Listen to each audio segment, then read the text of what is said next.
அனைவருக்கும் வணக்கம். நூலக நிறுவனம் தொடர்ச்சியாக இணையவழி கலந்துரையாடலை நிகழ்த்தி வருகிறது. அதன் தொடர்ச்சியாக இன்று செயற்திட்ட வரிசைக்கான கலந்துரையாடல் நடைபெற இருக்கிறது.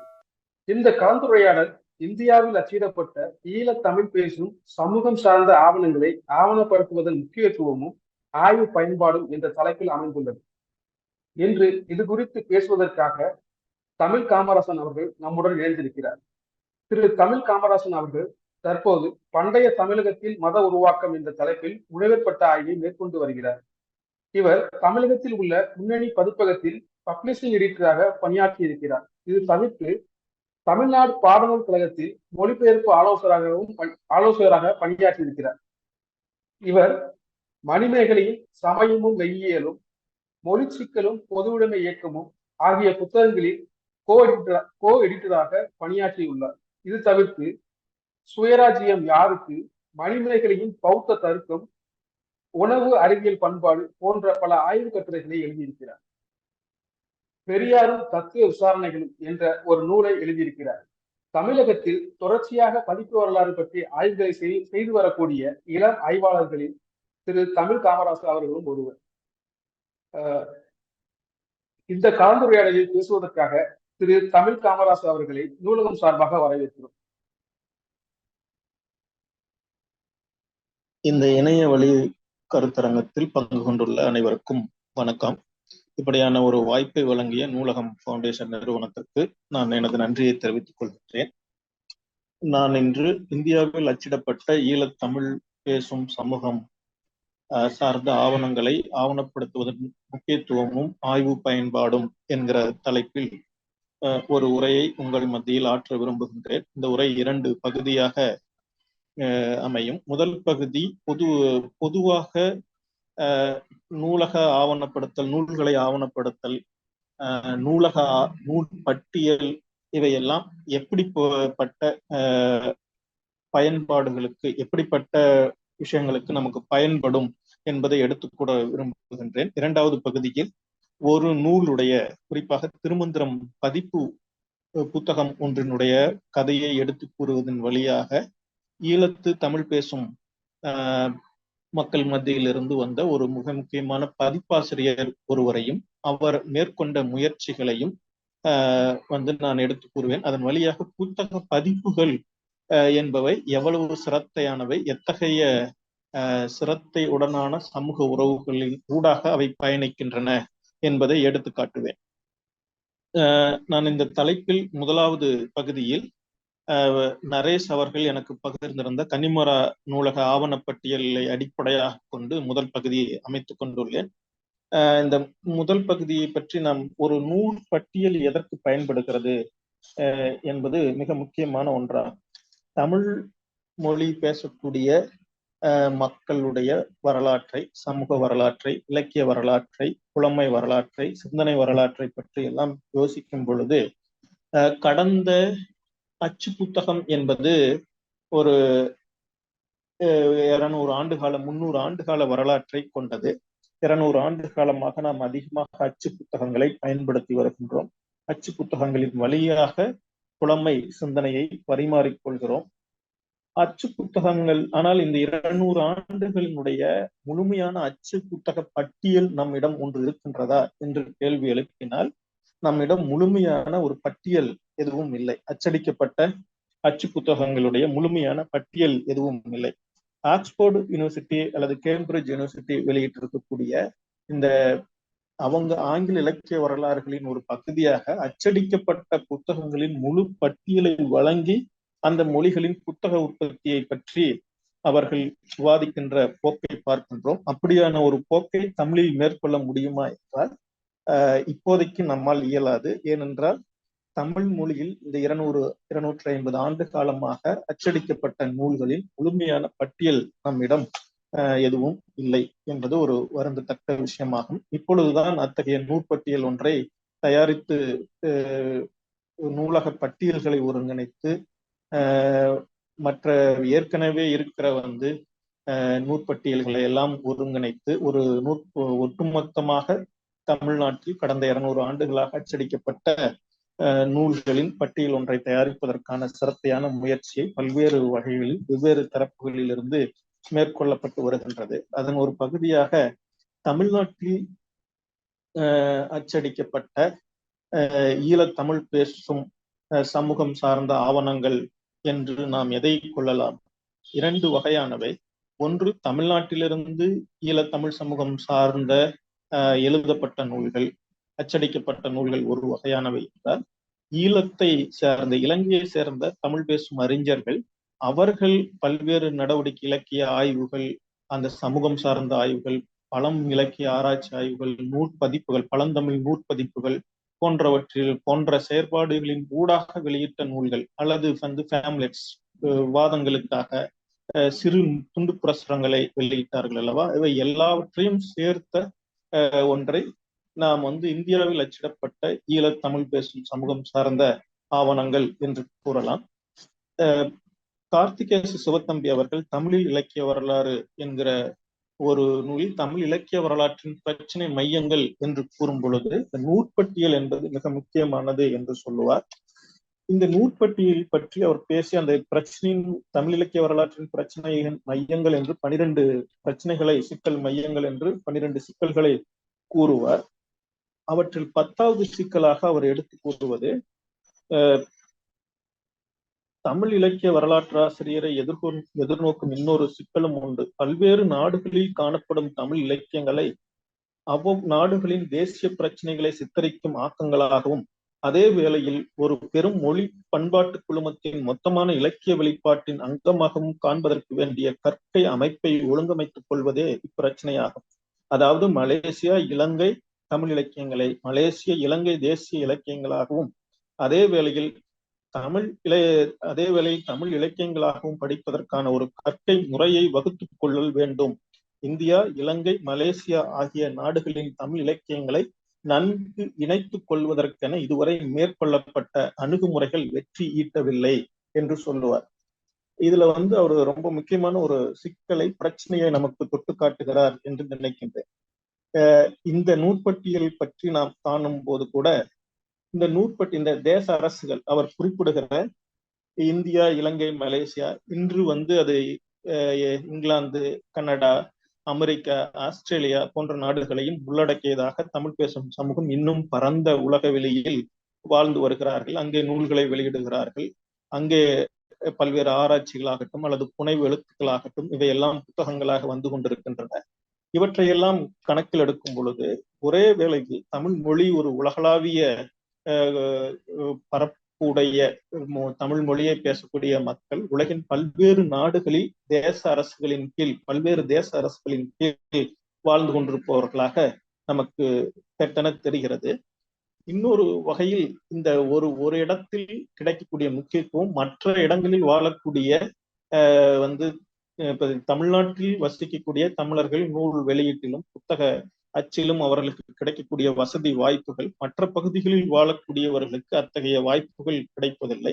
தமிழ்நாட்டிலிருந்து தமிழ் புத்தகங்களுடைய ஒரு உற்பத்தி மையமாக, அதிகமாக உற்பத்தி செய்யக்கூடிய ஒரு மையமாக தமிழ்நாடு ஏறக்குறைய மாறிக்கொண்டு இருப்பதை காண முடிகிறது. அதே வேளையில் இலங்கை இன்னொரு மிக முக்கியமான மையமாக விளங்குகிறது. மலேசியா, சிங்கப்பூர் போன்றவை எல்லாம் தமிழ் புத்தகங்களின் உற்பத்தியில் எந்த இடத்தை வகிக்கின்றன என்பது பற்றி நாம் அறிவதற்கு தேவையான நூற்பட்டியல்கள் நம்மிடம் இல்லை. ஆண்டுதோறும் எவ்வளவு புத்தகங்கள் வருகின்றன, எவ்வாறு அச்சடிக்கிறார்கள், அவற்றை எவ்வாறு விற்பனை செய்கிறார்கள் என்பது பற்றி நாம் இதுவரை கவனம் செலுத்தவில்லை.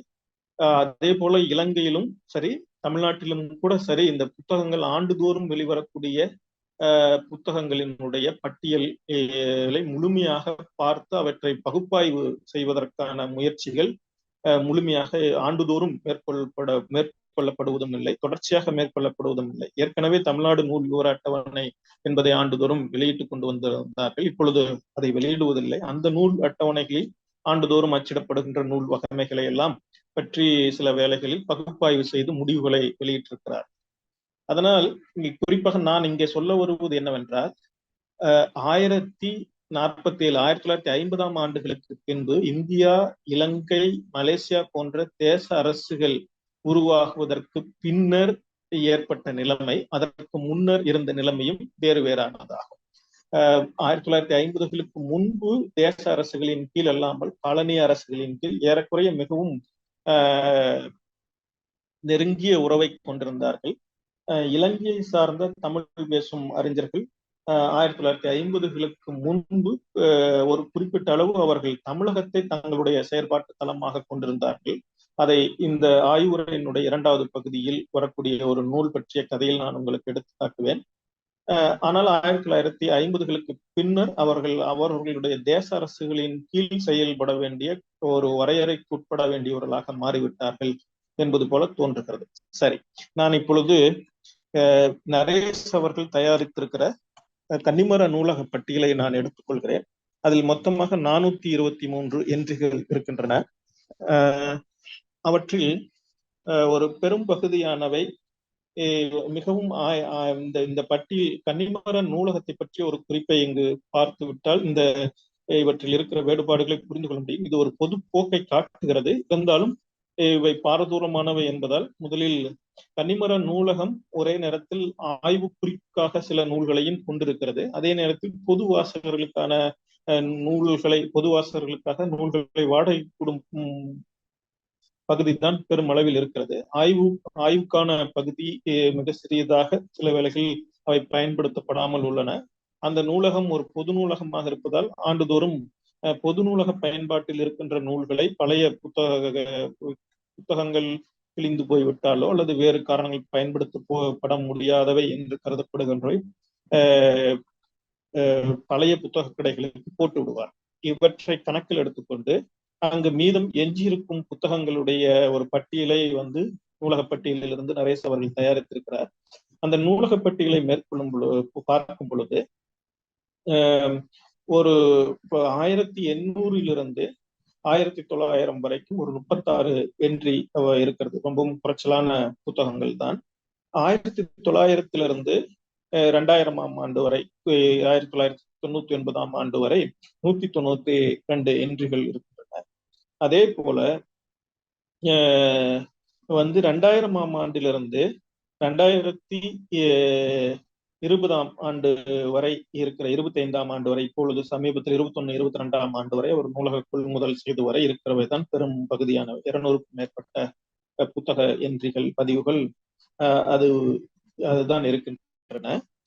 குறிப்பாக 1950 1900 ஆண்டுகளிலிருந்து 2000 ஆண்டு வரை இருக்கக்கூடிய புத்தக என்ட்ரிகளை கணக்கில் எடுத்துக்கொள்ளும் பொழுது 1900 ஆண்டில் 18, 10 ஆண்டுகளில் 14, 20 ஆண்டுகளில் 22, 30 ஆண்டுகளில் 17, 1940 ஆண்டுகளில் 18, 50 ஆண்டுகளில் 25, 60 ஆண்டுகளில் 17, 70 ஆண்டுகளில் 14, 80 ஆண்டுகளில் 20,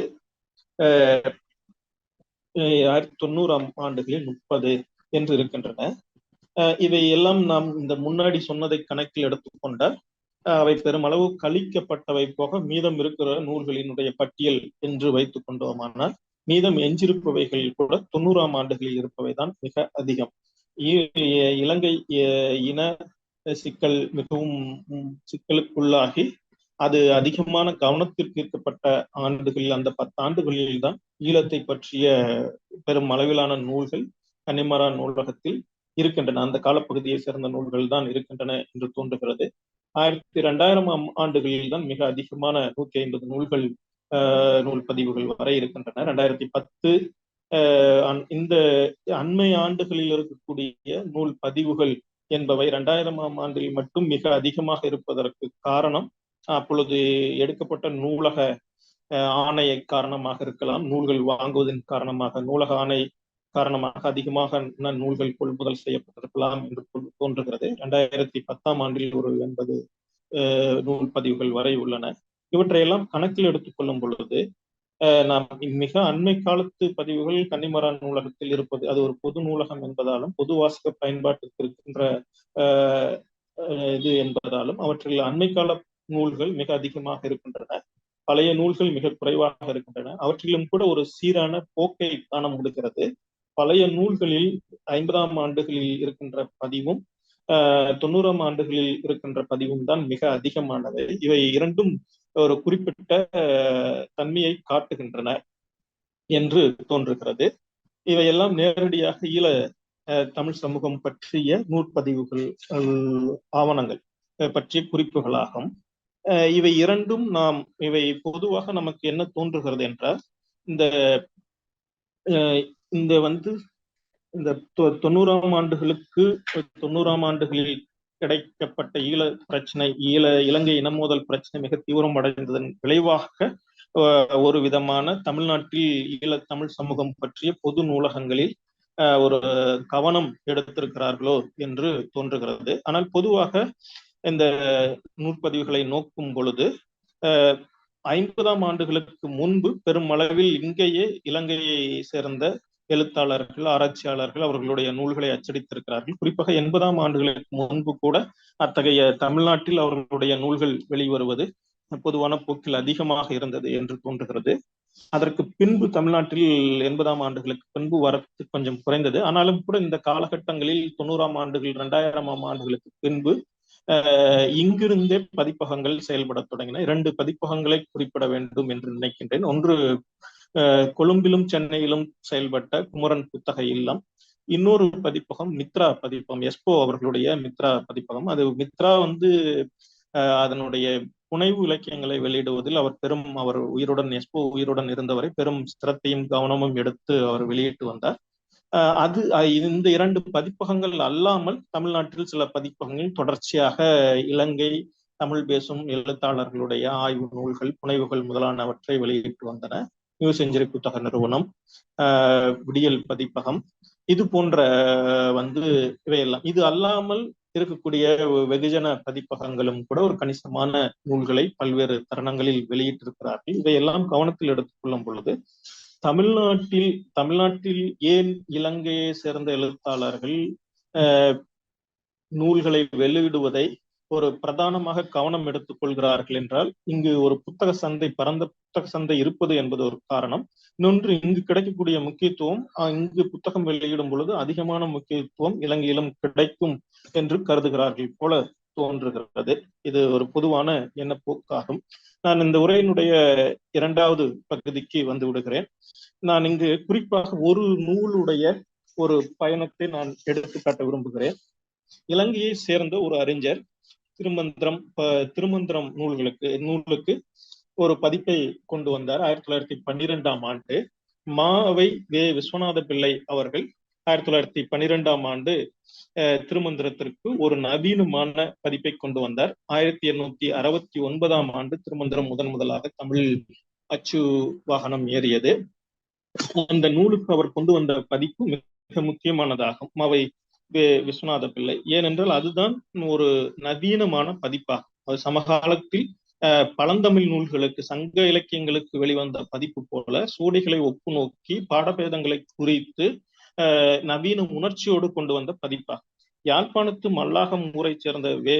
விஸ்வநாத பிள்ளை வடக்கோவை சபாபதி நாவலரின் மாணவர். யாழ்ப்பாணத்து ஆறுமுக நாவலரின் மாணவ பரம்பரை வழிவந்தவர். யாழ்ப்பாணத்து மல்லாகத்தைச் சேர்ந்த 1800 ஆண்டுகளுக்கு முந்தைய தமிழகம் என்ற நூலின் ஆசிரியரான வி. கனகசபை பிள்ளை அவர்களின் உறவினர். திருமந்திர பதிப்புகளில் மிக முக்கியமான பதிப்புகளில் ஒன்று மாவை வே. விஸ்வநாத பிள்ளை பதிப்பு. இப்பதிப்பே திருமந்திரத்துக்கு வந்த முதல் நவீன பதிப்பாகும். திருமந்திரத்தை பதிப்பத்திலே பெரும் இடர் நிறைந்ததாக இருந்த காலத்தில் அதற்கு மிக நல்ல குறிப்புரையுடன் வெளிவந்த முதல் பதிப்பாகும். பிற்காலத்தில் திருமந்திர உரை நூல்கள் அனைத்தும் இந்த குறிப்புரைக்கு கடன்பட்டுள்ளன. திருமந்திரத்திற்கு சுவடிகளை ஆய்ந்து பேருரையுடன் பதிப்பிக்க கருதினார். கடுமையாக உழைத்து கையெழுத்து பிரதியை தயார் செய்து விட்ட பிறகும் சுமார் 10 ஆண்டுகள் 1902ஆம் ஆண்டிலிருந்து 1912ஆம் ஆண்டு வரை முயன்றும் குறிப்புரையுடன் கூடிய பதிப்பை அவரால் வெளிக்கொணர முடியவில்லை. விஸ்வநாத பிள்ளை யாழ்ப்பாணத்தில் இருந்த காலம் முதற்கொண்டு மிக நீண்ட காலமாக திருமந்திரத்தை பதிப்பிக்க வேண்டி பரிசோதனை செய்து வந்தார். பின்னர் தமிழகம் வந்து பல சுவடிகளை சேகரிக்கும் பொருட்டு பல இடங்களுக்கு சென்றார். அப்பொழுது ராமநாதபுர சமஸ்தான மன்னர் முத்து விஜய ரகுநாத பாஸ்கர சேதுபதி திருமந்திரத்திற்கு ஒரு பேருரை எழுதும்படி அவரிடம் வேண்டுகோள் விடுத்தார். இம்முயற்சியில் கனகசபை பிள்ளை முதலிய பலரும் அவரை தூண்டினார்கள். திருவாடுதுறை, திருவண்ணாமலை, திருவாளவாய் முதலான சைவ ஆதீனங்களிலிருந்தும் பல கணவான்களிடத்திலிருந்தும் 11க்கும் அதிகமான ஏட்டு சுவடைகளை சேகரித்தார். தம் கைப்பொருளையும் தேவிக்கோட்டை, கானாடு காத்தான் முதலிய நகரத்தாருள் சிலர் வழங்கிய உதவித்தொகையும் கொண்டு சுவடிகளை ஒப்பிட்டு சுத்த பிரதியாக்கி எழுதினார். பிறகு காலம் எடுத்தாலும் தளர்வுறாது உரையை எழுதுவித்து முடித்தார். மீண்டும் அந்த கையெழுத்து பிரதியுடன் கூடிய அந்த கையெழுத்து பிரதியை ராமநாதபுரத்து சமஸ்தான மன்னர் பாஸ்கர சேதுபதியை சென்று பார்த்தார். மன்னர் அவ்வுரையை காலம் எடுத்து பார்வையிட்டு அதனை மேலும் சீர்படுத்தி எழுதுமாறு கூறி அதற்கு ஒரு பெரும் பொருள் உதவியும் செய்து சில அறிஞர்களுக்கு அறிமுக கடிதமும் கொடுத்தார். இவ்வுரை சீர் செய்து முடித்தவுடன் தாமே முழு தொகையும் போட்டு வெளியிடுவதாகவும் உறுதியளித்து அனுப்பி வைத்தார். இதற்கு ஆதாரமாக 1902 ஜூன் மாதம் 30 சுதேசமித்ரன் நாளிதழில் வெளிவந்த செய்தியை பதிப்புரையில் கொடுத்துள்ளார். இந்நிகழ்வுக்கு பின்னர் சிறிது காலத்தில் பாஸ்கர சேதுபதி மன்னர் இறந்து விட்டார். ஆயினும் மனம் தளர்வுறாது 1000 ரூபாய்க்கு மேல் செலவு செய்து அப்பேருரையை எழுதுவித்து முடித்தார். அப்பணி முடிந்து 3 ஆண்டுகள் கழிந்த பிறகு வேதாரண்ய நகர பிரமுகர் வி ரமண சாஸ்திரியை மேற்பார்வையாளராக நியமித்து சில பாரங்களை அச்சடித்தார். அப்பேருரை 1/8 டெம்மி அளவில் 25 பாரங்கள், 4000 பக்கம் அளவுடையது, 3 தொகுதிகள் உடையது. ஆதலால் இப்பதிப்பு பெரும் அச்சு செலவு பிடிக்கக்கூடியது. அதனால் அவருக்கு வாக்கு கொடுத்தபடி முன்பணம் யாரும் அனுப்பவில்லை. ஆனால் அவருக்கு வாக்கு கொடுத்தபடி யாரும் முன்பணம் அனுப்பவில்லை. அதனால் திருமந்திர பேருரை அச்சுப்பணியை நிறுத்திவிட்டார். இதனை எதேச்சையாக அறிந்த தேவிக்கோட்டை ராமநாதன் செட்டியார், அருணாச்சலம் செட்டியார் ஆகியோர் உதவி செய்ய முன் வந்தனர். இவர்கள் உதவியும் சென்னை மாகாண உயர் நீதிமன்ற முன்னாள் நீதிபதி சர் எஸ் சுப்பிரமணிய ஐயர் உதவிய தொகையும் சேர்த்து குறிப்புரையுடன் கூடிய திருமந்திர பதிப்பு 1912 வெளியானது. அப்பதிப்புரையின் மேலும் இந்த செய்திகள் எல்லாம் அந்த பதிப்புரையில் காணப்படுகின்றன, அந்த நூலின் பதிப்புரையில் காணப்படுகின்றன. மேலும் அப்பதிப்புரையில் திருமந்திர சுவடிகளை சேகரிக்க அலைந்த அனுபவத்தையும் விஸ்வநாத பிள்ளை பதிவு செய்துள்ளார். கோயம்புத்தூர் இன்ஸ்பெக்டிங் ஸ்கூல் மாஸ்டர் வித்வான் வீராட்சிமங்கலம் சிவன் பிள்ளை அவர்களிடம் திருமந்திரம் முழுமையும் உடைய பழைய உரைப்பிரதி ஒன்று இருப்பதாக கேள்விப்பட்டு அப்பிரதியை பெற விஸ்வநாத பிள்ளை முயன்றார். இந்த சிவன் பிள்ளை பிங்குல நிகண்டை பதிப்பித்தவர். அதில் தான் பதிப்பிக்க இருக்கும் நூல்களாக வளையாபதி, இசைமரபு, இசை நுணுக்கம், இந்த வளையாபதி நூல் இன்னைக்கு தொலைந்து போய்விட்டது, இசைமரபு, இசை நுணுக்கம் போன்ற பல நூல்களை குறிப்பிட்டுள்ளார். விஸ்வநாத பிள்ளை சின்னைய செட்டியார், பாண்டித்துறை சாமி தேவர், 4ஆம் தமிழ் சங்கத்தை நிறுவியவர்கள் ஒருவரான பாண்டித்துறை சாமி தேவர் ஆகியவரிடம் சிபாரிசு கடிதங்கள் வாங்கி கொண்டு சிவன் பிள்ளையிடம் பல முறை சென்றார். சிவன் பிள்ளை பல காரணங்கள் கூறி அவ்வுரை ஏட்டை கண்ணில் கூட காட்டவில்லை. வேறு சில கணவான்களின் கூற்றுக்களை நம்பி இன்னும் பணம் செலவழித்து பல இடங்களுக்கு அலைந்தும் கூட அவ்வுரை ஏடு கிடைக்கவில்லை என்று விஸ்வநாத பிள்ளை மிகவும் கவலைப்படுகிறார். பின்வரும் அறிவிப்பு ஒன்றையும் வெளியிட்டார். இவ்வுரை பிரதியை எவர்கள் உதவியினும் அக்கணவான்களுக்கு அவ்வுரை அமைதிக்கு தக்கவாறு 250 ரூபாயிலிருந்து 350, 500 ரூபாய் வரையிலும் தரப்படுவதோடு அக்கணவான்களின் திருநாமம் உட்பட முழு விலாசமும் அத்திருமுறையின் முகப்பில் வெளியிடப்படுவதுடன் அத்திருமுறையின் அச்சுப்பிரதியும் 10க்கு மேல் மிக்க வந்தனபூர்வமாய் தரப்படும். இவ்வறிவிப்பு அக்காலத்தில் அரிய சோடைகளின் மதிப்பையும் அவற்றுக்கு அளிக்கப்பட்ட விலையும் காட்டுகின்றன. 2 ரூபாய்க்கு ஒரு மூட்டை நல்ல அரிசி விற்ற காலத்தில் 250 ரூபாய் அல்லது 500 ரூபாய் என்பது மிகப்பெரிய தொகையாகும் என்பதை புரிந்து கொள்ள முடியும். மேற்கண்டவாறு விஸ்வநாத பிள்ளை திருமந்திர பதிப்புக்கு மிக பெரும் அளவில் பணத்தை செலவழித்து கடுமையாக உழைத்து வந்தார். அவரை சுற்றியிருந்த நண்பர்களும் ஊக்கம் கொடுத்தனர். ஆனால் இம்முயற்சியை சைவ சமய உலகு எவ்வாறு நோக்கியது? மடங்கள், ஆதீனங்கள் முதலான பழமை நிறுவனங்கள் விஸ்வநாத பிள்ளைக்கு எந்த உதவியும் செய்யவில்லை. காரணம், திருமுறைக்கு உரை வகுக்க கூடாது என்று பலம் கட்டுப்பாடாக இருந்தது. அதே வேளையில் பல ஊர்களில் அக்காலத்தில் புதிதாக தோன்றிய பக்த ஜன சபைகளும் சித்தாந்த சபைகளும் முயற்சியை கண்டு ஓக்கவில்லை. மடங்கள் மட்டுமல்ல, புதிதாக தோன்றியிருந்த புதுமை நாட்டமுடைய பக்த ஜன சபை இதெல்லாம் கூட இது செய்யல. இதற்கு ஒரு சான்று 1909 வெளிவந்த திருவிக்கா மேற்பார்வையிட்டு திருவிக்கா நடத்திய பாலசுப்பிரமணிய பக்த ஜன சபை வெளியிட்ட திருமந்திர பதிப்பில் உள்ள கூற்றாகும். சத்குருபால் சமய விசேட நிர்வாணத்திக்குகள் பெற்று பஞ்சமா பாதகங்களை கனவிலும் மறந்தும் செய்யாத சிவநேசகர்களே திருமந்திரத்தை ஓதற்கு அதிகாரிகள் ஆவார். திருமுறையின் உண்மை பொருள் வடமொழி கலைகளையும் தென்முனி கலைகளையும் உள்ளங்கை நெல்லிக்கனி போல் உணர்ந்து யோக அனுட்டான முதலிய கைவர பெற்று திருவரு கண்ணுடையாராய் உள்ள சிவஞானிகளது நுண்ணறிவிற்கே இனிது புலப்படும் என்க. கலைப்புலமை மாத்திரம் நிரம்ப பெற்ற பண்டித சிரோன்மணிகளுக்கு பெரும்பாலும் விளங்காது என்பது வெள்ளிடை மலையே. இக்கூற்றில் உடுக்குறி இட்டு குறிப்பாக அருள் நூற்கு பதவுரை வரைய முயல்கிறார் சிலர் அவ்வுரை வெளிவரின் அறிஞர்களால் எல்லப்படும் என்பது திண்ணம்.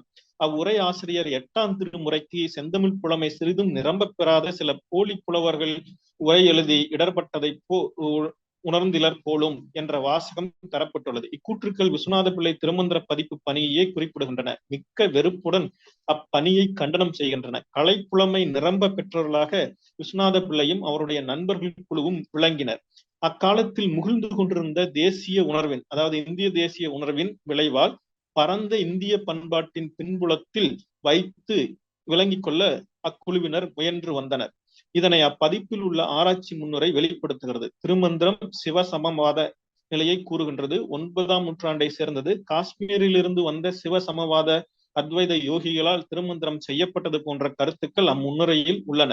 இக்கலைப்புலமை பழைய புதிய சமய உணர்வாளர்களுக்கு உவப்பளிக்கவில்லை. கலைப்புலமை என்பது இந்த இடத்தில் அறிவு புலமையைத்தான் அவர்கள் அப்பொழுது கலைப்புலமை என்று குறிப்பிடுகின்றார்கள். திருமந்திர பதிப்புக்கு உவேசாவும் யாழ்ப்பாணத்து சுவாமிநாத பண்டிதரும் பாயிரம் பாடியுள்ளனர். இருவருமே அக்காலத்தில் பெரும் பதிப்பாசிரியர்கள் ஆவார். குறிப்பாக சுவாமிநாத பண்டிதர் பல சோடிகள் திரட்டி பாட பேதங்களுடன் தேவாரத்தை முதலாக பதிப்பித்தவர் ஆவார். முதலாக சிவஞான மாபாடியத்தை, சிவஞான பேருரையை பதிப்பித்தவர் ஆவார். அக்காலத்து அது ஒரு பகுதியை பதிப்பிச்சாரு, இன்னொரு பகுதி அவருக்கு கிடைக்காதனால அந்த சிற்றுரையை பேருரையுடன் சேர்த்து அவர் 1906ஆம் ஆண்டு பதிப்பித்தார். அக்காலத்தில் உவேசா போன்று சுவாமிநாத பண்டிதரும் ஈழத்தை சேர்ந்த ஒரு அறிஞர் தான். அவருடைய நவீன பதிப்பு முறைகளுக்காக மிகவும் மதிக்கப்பட்டவர். இவர் இருவருமே விஸ்வநாத பிள்ளையின் கடும் உழைப்பையும் புலமை திறத்தையும் பாயிரத்தில் வியந்து பாராட்டியுள்ளனர். திருமந்திர பதிப்பு உரையில் குறிப்புரை எழுத உதவி செய்தவர்களாக பின்வரும் 4வருக்கு விஸ்வநாத பிள்ளை நன்றி கூறியுள்ளார். அந்நால்வர் திரு சிவானந்த சாகர யோகீஸ்வரர், தத்துவ பேராசிரியர் கோ வடிவேறு செட்டியார். இந்த கோ வடிவேறு செட்டியார் தேப்பூமி அவர்களுடைய ஆசிரியர். இங்க திருவல்லிக்கேணியில் இந்து பள்ளிக்கூடத்தில் வேலை செய்தவர். அவரும் பல நூல்களை பதிப்பித்துள்ளார். அத்வைத நோக்கு நிலையை உடையவர், தமிழ் அத்வைத நோக்கு நிலையை உடையவர். Salem police assistant superintendent Sundaram Mudaliar, Chennai Christian college திராவிட ஆங்கில கலா தத்துவ போதகாசிரியர் அனவர்தநாயகம் பிள்ளையும் அந்த காலத்தில் பெரும் அறிஞர்களில் ஒருவராவார். திருமந்திர பதிப்பில் ஒரு அரிய ஆராய்ச்சி முன்னுரையை எழுதியிருப்பவர் வி ரமண சாஸ்திரி ஆவார். இந்த ஆராய்ச்சி முன்னுரை திருமூலர் சித்தர் அல்லவென்றும் சைவ சித்தாந்தி அல்லவென்றும் காஷ்மீர சிவசமவாதி என்றும் 9ஆம் நூற்றாண்டை சேர்ந்தவர் என்றும் வாதிடுகின்றது. திருமந்திரத்தில் 2933 பாடல்கள் திருமூலர் இயற்றியது. பிற இடைசெருகள் இவ்வாறு மூல பாட ஆய்வு கருத்துக்கள் அந்த ஆராய்ச்சி முன்னுரையில் சொல்லப்பட்டுள்ளன. திருமந்திர பாடல் தொகை மொத்தம் 3047 47 பாடல்கள் இருமுறை வந்துள்ளதாக குறிப்பிட்டுள்ளார். பல்வேறு உரை நூல்களில் திருமந்திர பாடல்கள் என மேற்கோள் காட்டப்பட்ட திருமந்திர மூலத்தில் இடம்பெறாத 11 மிகைப்பாடல்களை பதிப்புரையில் தந்துள்ளார். மிகைப்பாடல்களில் ஒன்று வாய்மொழி பாடல் ஆகும். அவர்கள் காலத்தில் வாய்மொழியாக வழங்கி வந்த ஒரு பாடல், திருமந்திர பாடல் என்று வழங்கி வந்தவற்றை கூட சேகரித்து சேர்த்துள்ளனர். மிக முக்கியமாக பொருள் வேறுபாடு தரும் பாடபேதங்களை குறிப்புரையில் குறித்துள்ளனர். பொருளடக்கத்தில் தந்திர அட்டவணையும் அதிகார அட்டவணையும் தனித்தனியாக கொடுத்துள்ளனர். செய்யுள் முதற்குறிப்பு அகராதி கொடுத்துள்ளனர். விஸ்வநாத பிள்ளை திருமந்திர பேருரை பதிப்பு வெளிவரவில்லை. அது வெளிவந்திருந்தால் மிக முக்கியமாக இருந்திருக்கும். அப்பேருரையை தேடி கண்டுபிடிப்பது இக்காலத்திலாவது வெளியிட முயல வேண்டும். இந்த பேருரை வரவே இல்லை. அவர் அச்சடித்து முடித்த ஒரு பேருரை 1912ஆம் ஆண்டு முன்பே அச்சடித்து முடித்த ஒரு பேருரை அதற்கு பின்னர் கூட வெளிவரவில்லை என்பது ஒரு விசித்திரமான ஒன்றாகும். இந்த பதிப்பு தான் மிக முக்கியமான ஒரு நவீன முறையிலான பதிப்பு. இதற்கு பிறகு 1933ஆம் ஆண்டு வையாபுரி பிள்ளை மற்றொரு மிக முக்கியமான திருமந்திரத்திற்கான பதிப்பை கொண்டு வந்தார். இப்பொழுது சுபா அண்ணாமலை அவர்கள் கோவிலூர் மடாலயத்தின் வழியாக ஒரு மூலபாட பதிப்பை ஒன்றை கொண்டு வந்துள்ளார். இதுல ரொம்ப முக்கியமான விஷயம் இந்த திருமந்திர பதிப்பில் 4ஆம் தந்திரத்தில் சொல்லப்படும் மந்திர சக்கரங்களின் வரைபடங்கள் 4ஆம் தந்திரத்தில் இடம்பெற்றுள்ளன. முன்பு இந்த மந்திர சக்கரங்கள் ஆசனங்கள் இவைகளுக்கெல்லாம் வந்து தமிழ்நாட்டுல எதுவுமே கிடைக்கல. ஏன்னா வந்து 1942ஆம் ஆண்டு சைவ சித்தாந்த நூற்பதிப்பு கழகம் திருமந்திர பதிப்புரையில இப்படி எழுதுறாங்க. இதன்கண் வரும் கால சக்கரம் முதலாக நவாக்கிரி சக்கரம் ஈராக உள்ள எண்பெரும் சக்கரங்களும் பல்வேறு இருக்கை ஆசனங்களும் பிறவும் படங்களுடன் அவற்றுக்குரிய மந்திர அமைப்புகளுடனும் வெளிப்படுத்துவது உலகிற்கு பெரும் பயனாகும் என உண்ணி திருமட தலைவர் பெரும் புலவர் செல்வர் பலருக்கும் பலகால் எழுதியும் பயன்பெறுமாறு விடை பெற்றிலேம் அப்படின்னு எழுதுறாங்க. ஆனா அவங்களுக்கு அது வந்து கிடைக்கவே இல்லை. இது வந்து எப்ப முதல்ல வந்து இது அவங்களுக்கு கிடைக்குது, இந்த இதை முதல்ல யாரு வெளியிடுறாங்கன்னா தண்டபாணி தேசிகர் அவர்கள் திருவாடுதுறை ஆதீனத்தினுடைய பதிப்பாக திருமந்திர உரை பஞ்சாட்சர தீப உரை என்ற தலைப்பில், பஞ்சாட்சர தீபம் என்கிற தலைப்பில் அவர் ஒரு உரை எழுதுகிறார் என்கிற பெயரில், அந்த உரையில் 4ஆம் தந்திரத்தில் தான் 1962ஆம் ஆண்டு முதலாக அந்த திருமந்திர சக்கரங்கள், மந்திர சக்கரங்கள் வெளியிடப்படுகின்றன. அதற்கு பிறகுதான் மற்ற எல்லா பதிப்புகளிலும், திருமந்திர பதிப்புகளிலும் அவை பயன்படுத்தப்படுகின்றன. இந்த திருமந்திர சக்கரங்களை எங்கிருந்து பெற்றார் என்று பார்க்கின்ற பொழுது அவர் வந்து இலங்கைக்கு ஒரு முறை செல்கிறார். சக்கரங்களை முதலாக வரைந்து காட்டிய தண்டபாணி தேசிகர் இது பற்றி எழுதியுள்ளது சிக்கலின் வேறொரு பக்கத்தையும் காட்டுகிறது. திரிபுரையிலும் புவனையிலும் திருவம்பல ஏரொளி சக்கரங்களிலும் பல மந்திரங்களுக்கு எந்திர அமைப்பு தெரியாமையால் பாடல் பொருள் விளங்காமல் இருந்தது. இந்நிலையில் சென்ற டிசம்பர் விடுமுறையில் யாழ்ப்பாணம் கோப்பாய் சைவ இளைஞர் சங்கத்தில் சபாபதி நாவலர் நினைவு விழாவிற்கு தலைமை தாங்க செல்ல திருவருள் வாய்த்தது. அங்கே சிவாச்சாரிய மரபில் வந்த பெரியவர் ஒருவர் அடியேன் பேச்சில் திருமந்திர பாடல்கள் விரவி வருவதை கேட்டு தனியே அழைத்து இங்கே திருமந்திர பயிற்சி உண்டோ என்று வினவினார். அடியேன்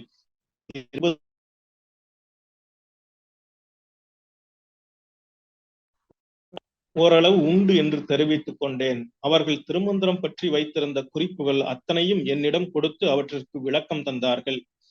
இக்கூற்று திருமந்திர நூலின் மந்திர சக்கரங்கள், எந்திரங்கள் குறித்த விளக்கத்தை எங்கிருந்து பெற்றார் என்பதை தெளிவாக தெரிகிறது. அவர் தான் எழுதிய உரைக்கு பயன்படுத்திய நூற்றுக்கணக்கான வடமொழி நூல்கள், அவிலானின் சர்பன்ட் பவர், சித்தர் நூல்கள் முதலானவை தர இயலாத தெளிவை யாழ்ப்பாணத்து சிவாச்சாரியார் தந்துள்ளார். இது மட்டுமல்லாமல் திருமந்திரத்திற்கு முதலாக பேருரை வரைந்து வெளியிட இயலாமல் போன மாவை விஸ்வநாத பிள்ளை யாழ்ப்பாணத்தை சேர்ந்தவர் என்பதும் சபாபதி நாவலரின் மாணவர் என்பதும் இங்கு நினைவு கூறத்தக்கது. இவ்விஷயம் தமிழின் சைவ உலகில் திருமந்திர பயில்வு எந்த அளவு இருந்தது என்ற கேள்வியை எழுப்புகிறது. கழக பதிப்புரையில் சுட்டும் மந்திர சக்கரங்கள் கிடைக்காமைக்கு இங்கு சைவ உலகில் அதாவது மந்திர எந்திர பயிற்சி இல்லாமையும் ஒரு காரணமாக இருக்குமோ என்று தோன்றுகிறது. இந்த குறிப்பாக மாவை விஸ்வநாத பிள்ளை அவர்களுடைய ஒரு நூல் பதிப்பு முயற்சி 1950ஆம் ஆண்டுகளுக்கு முன்பு, இந்த நூற்றாண்டினுடைய கடந்த நூற்றாண்டினுடைய தொடக்கத்தில் அவர் இந்த தமிழ்நாட்டிலும் இலங்கையிலும் அவர்கள் வேறு வேறாக பிரித்தறியவில்லை என்று போல தோன்றுகிறது. இங்கே வந்து அவர்கள் பல இடங்களில் சுவடிகளை தேடி இருக்கிறார்கள், அங்கே இருக்கிற சுவடிகளை தேடி இருக்கிறார்கள். இப்படி சுவடிகளை எல்லாம் தேடி ஒருங்கு சேர்த்து இங்கிருக்கிற கணவான்கள் அங்கிருப்பவர்களுடைய உதவிகளை எல்லாம் பெற்று அவற்றை பதிப்பிக்க முயன்றுள்ளார்கள். ஆனால் வந்து இந்த உரை எழுதி திருமந்திரத்திற்கு உரை எழுதி பதிப்பிப்பதை அப்பொழுது இங்கிருந்த சைவ சமய உலகானாலும் சரி, அறிஞர் உலகானாலும் சரி, இருவருமே ஏற்றுக்கொள்ளவில்லை என்று தோன்றுகிறது. அதனால் அவர்கள் எழுதிய ஒரு 4000 பக்கம் அளவுள்ள நூலை வெளிவர முடியாமல் போனது என்பது பெரும் வியப்புக்குரிய ஒரு செய்தியாகும். இதையெல்லாம் நான் வந்து இந்த நூலை விஸ்வநாத பிள்ளை அவர்களுடைய பதிப்பை பார்க்க வேண்டும் என்று விரும்பிய பொழுது, அப்பொழுது அந்த நூல் சென்னையில் இப்பொழுது வந்து டிஜிட்டல் நூலகங்கள்லாம் வந்த பிறகு தமிழ் டிஜிட்டல் லைப்ரரி, மற்ற ஆர்கிவ்ஸ் போன்ற தளங்களிலெல்லாம் இந்த நூலை பார்க்க முடிகிறது. ஆனால் அப்பொழுது அது கிடைக்கவில்லை. கன்னிமரா நூலகத்தின் மேலே இருக்கிற மாடியில் இருந்த மறைமலடிகள் நூலகத்தில் தான் சென்று அந்த நூலை முதலாக பார்த்தேன். அந்த நூலை அப்பொழுது நகலெடுக்க கூட அவர்கள் அனுமதிக்க மறுப்பு தெரிவித்தார்கள். பிறகு நான் ஒரு ஆராய்ச்சி மாணவன் என்பதாலும் அதில் தான் ஆராய்ச்சி செய்கிறேன் என்பதை தெரிந்து கொண்ட பிறகும் பலருடைய பரிந்துரையின் பின்னரும் அந்த நூலை நகலெடுத்துக் கொள்ள அனுமதித்தார். இந்த நூல் உட்பட நாம் இந்த சென்னையில் அல்லது இந்தியாவில் அச்சிடப்பட்ட ஈழத்தமிழ் பேசும் அறிஞர்கள் அல்லது அவர்கள் சார்ந்த அச்சு ஆவணங்களை தேடுகின்ற பொழுது இது போன்ற பல மிக முக்கியமான செய்திகளை பெற முடியும் என்று நினைக்கின்றேன். இன்று தமிழ்நாட்டில் அல்லது இலங்கையில் தமிழ் ஆராய்ச்சியில் பதிப்பாசிரியர்கள் என்று எண்ணும் பொழுதே பெரும்பாலும் சி.வை. தாமோதரம் பிள்ளை, உவேசா போன்ற பெரும் ஆளுமைகள் மட்டும்தான் கண்ணுக்கு தெரிகின்றனர். ஆனால் கண்ணுக்கு தெரியாமல் அதே நேரத்தில் மிக முக்கியமான நூல்களை எல்லாம் அச்சிட்டவர்கள், நவீன பதிப்புகள் உருவாக காரணமானவர்கள், மிகவும் குழப்பமாக இருந்த பிரதைகளை பல ஏற்று சூடைகளை திரட்டி அச்சிட்டு அந்த நூற்பொருளை விளங்க வைத்தவர்களுடைய உழைப்பும் அவர்கள் எடுத்துக்கொண்ட சிரத்தையும் பற்றி நாம் தெரிந்து கொள்வதற்கும் தமிழ் இலக்கிய பதிப்பு வரலாற்றினுடைய ஒரு பகுதியை முழுமையாக புரிந்து கொள்வதற்கும் இந்தியாவில் அச்சிடப்பட்ட ஈழத்தமிழ் அறிஞர்கள் சார்ந்த அவர்கள் ஆவணங்களை ஆவணப்படுத்துவது மிக முக்கியமானதாகும். அதன் வழியாக நாம் ஆராய்ச்சியின் இன்னொரு பக்கத்தை, மிக முக்கியமான பக்கத்தை புரிந்து கொள்வதற்கும் அவை பயன்படும் என்று நான் நினைக்கின்றேன். வாய்ப்பளித்த அனைவருக்கும் மீண்டும் ஒரு முறை நன்றி கூறிக்கொள்கிறேன். நன்றி, வணக்கம். நன்றி அண்ணா. இன்றைய நவீன காலத்தில் தொடக்க காலத்தில் வெளியிடப்பட்ட அச்சு நூல்களை அடையாளம் காண்பதையும் ஆவணப்படுவதற்கான தேவையும் அதற்கான ஆய்வு பயன்பாட்டையும் தெளிவாக விளக்கினீர்கள். இன்றைய காலகட்டத்தில் நூல் பட்டியலும் அந்த நூல் எங்கு அமைந்திருக்கிறது என்ற அடையாளம் காணுதலும் ஆய்வாளர்களுக்கு பெரிய சிக்கலாக இருக்கும் சூழலில் இந்த நூலகம் நிறுவனத்தின் இந்த இந்திய ப்ராஜெக்ட்ல செய்யப்படுற இந்த தமிழ் ஆவணங்களை அடையாளப்படுத்தல் எவ்வாறு முக்கியத்துவம் வாய்ந்தது என்பது உங்களுடைய பேசும் தெரிகிறது. இது கேள்வி பதிலுக்கான நேரம். கேள்விகள் ஏதாவது இருந்தால் நீங்கள் கேட்கலாம். வணக்கம் சார். முதல்ல ரொம்ப நன்றி. நிறைய விஷயங்கள் எங்களோட பகிர்ந்து கொண்டிருந்தீங்கள். நான் சதீஷ்னி. இந்த செயற்திட்டம் தொடர்பாக அடிப்படையா எனக்கு தெரிஞ்ச விஷயங்கள் என்னென்றால், உண்மைக்குமே நீங்க சொன்ன மாதிரி நிறைய நூல்கள் ஈழம் தொடர்பாக இந்தியாவுல பதிப்பிக்கப்பட்டிருக்கு. இப்ப அந்த வகையில நரேஷ் இப்போதைக்கு கன்னிமரா லைப்ரரி அண்ட் முதலாவது ரோஜா முத்தையா லைப்ரரி அண்ட் இப்ப அது என்ன லைப்ரரி நரேஷ்? தியோபிசிக்கல் லைப்ரரி. இப்ப சோ அந்த 2 லைப்ரரி முடிச்சுட்டு இப்ப இங்க இருக்கிற லைப்ரரியில ஆவணங்களை இனங்காண ஆரம்பிச்சிருக்கிறார். அந்த வகையிலன்னா அந்த வகையில சார் இப்ப அடுத்ததா இந்த செயற்திட்டத்துக்கு உரிய ஆவணங்கள், இந்த செயற்திட்டத்தோட மிகவும் நெருக்கமான தொடர்புடைய ஆவணங்கள் எங்களால எங்க நிறைய அடையாளம் காணக்கூடிய மாதிரி இருக்கும் தமிழக நூலகங்கள்ல?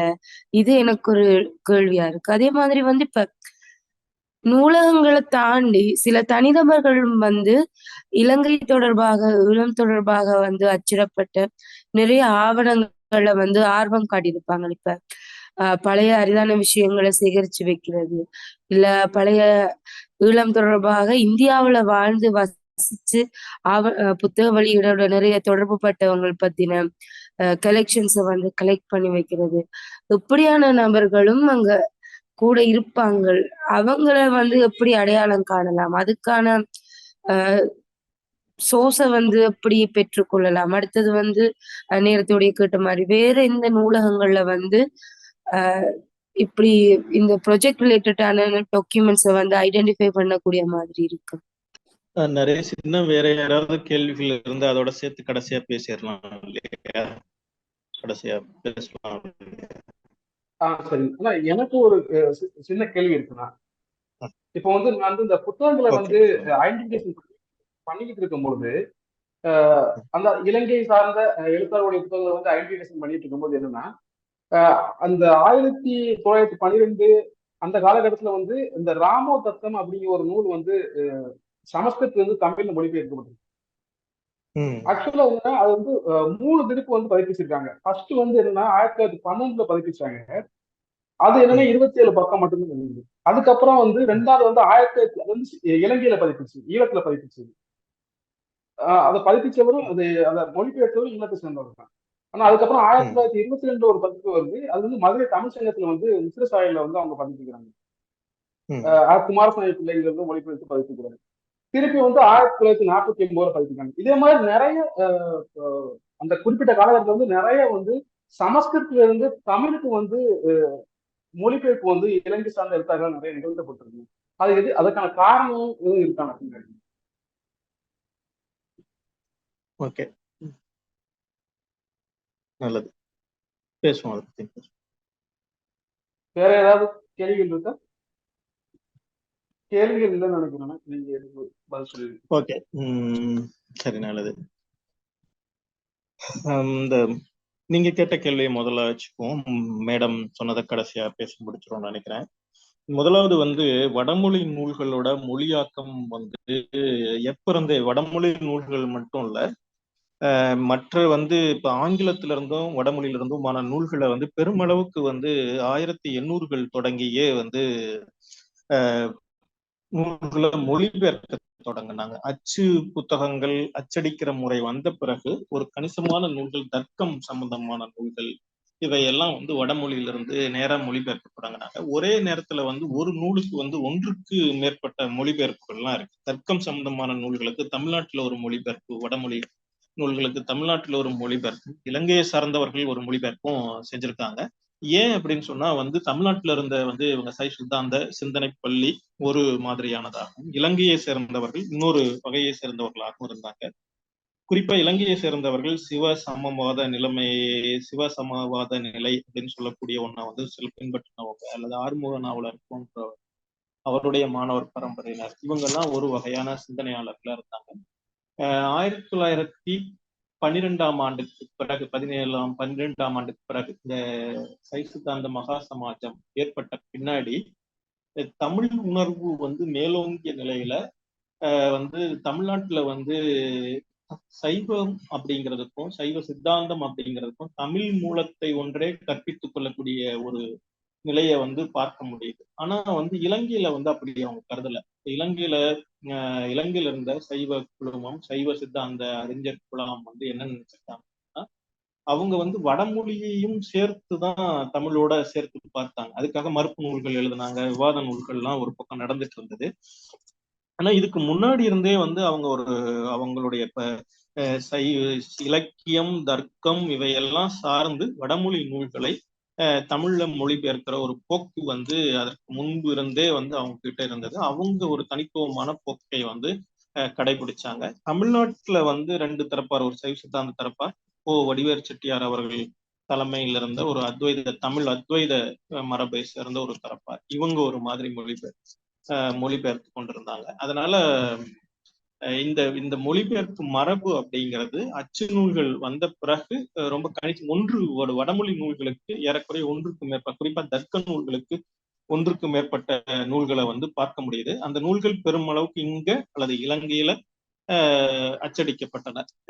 ஒரு சில நேரங்கள்ல இங்கேயும் வந்து அவங்க இலங்கை தமிழறிஞர்களுடைய நூல்களை இங்கேயும் கூட அச்சடிச்சிருக்கிறாங்க. 60ஆம் ஆண்டுகள்ல மடங்கள் சில வேளைகள்ல இந்த தர்க்க நூல்கள் மற்றவற்றினுடைய மொழிபெயர்ப்பு அச்சிடும் பொழுது இலங்கை தமிழறிஞர்களுடைய மொழிபெயர்ப்பை பயன்படுத்தி இருக்காங்க அப்படின்னு தோணுது. அதை நான் ஏற்கனவே ஒரு சிலவற்றை பார்த்திருக்கேன், அதனால இதை சொல்லணும்னு நினைச்சேன்.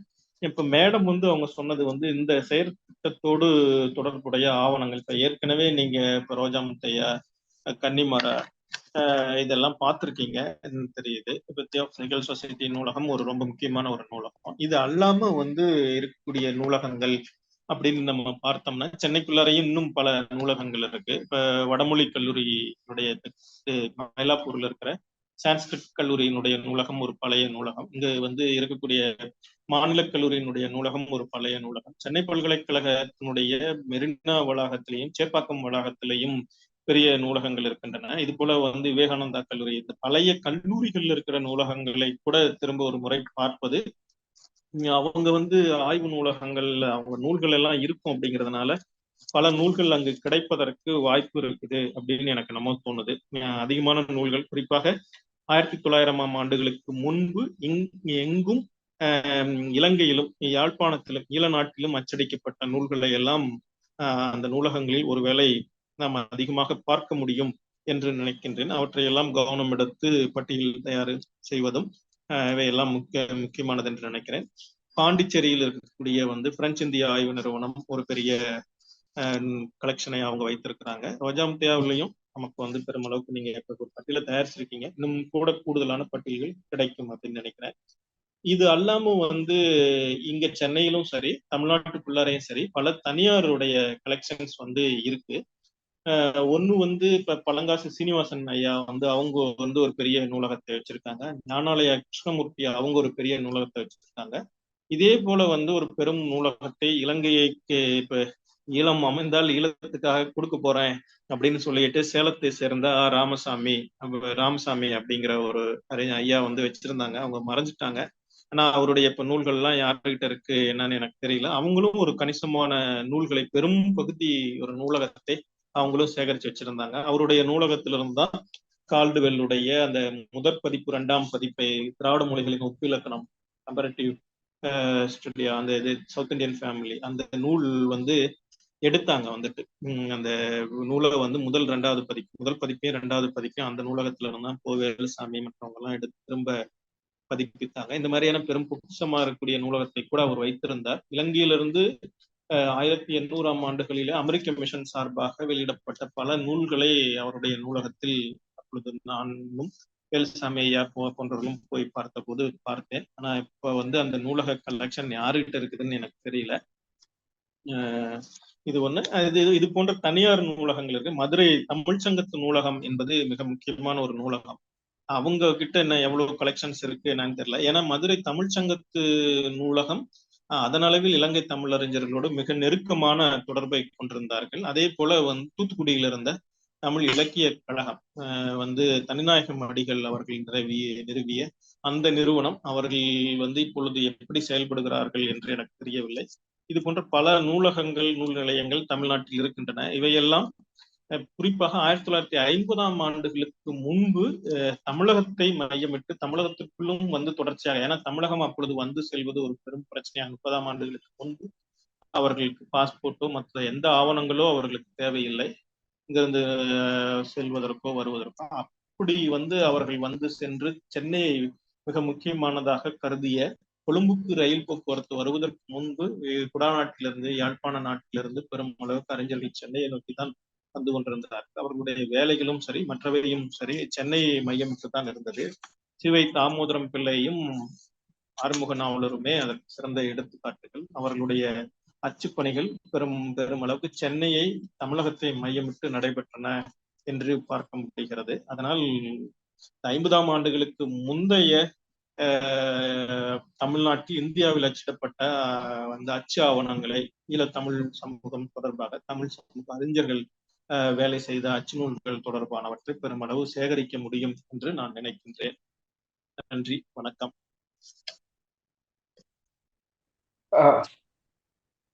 அண்ணா, தங்களுடைய நேரத்தை ஒதுக்கி சிறப்பான ஒரு கலந்துரையாடலை வழங்கியமைக்கு நூலகம் நிறுவனத்தின் சார்பாக உங்களுக்கு நன்றியை தெரிவித்துக் கொள்கிறேன். நன்றி. நன்றிப்பா. நன்றி, வணக்கம்.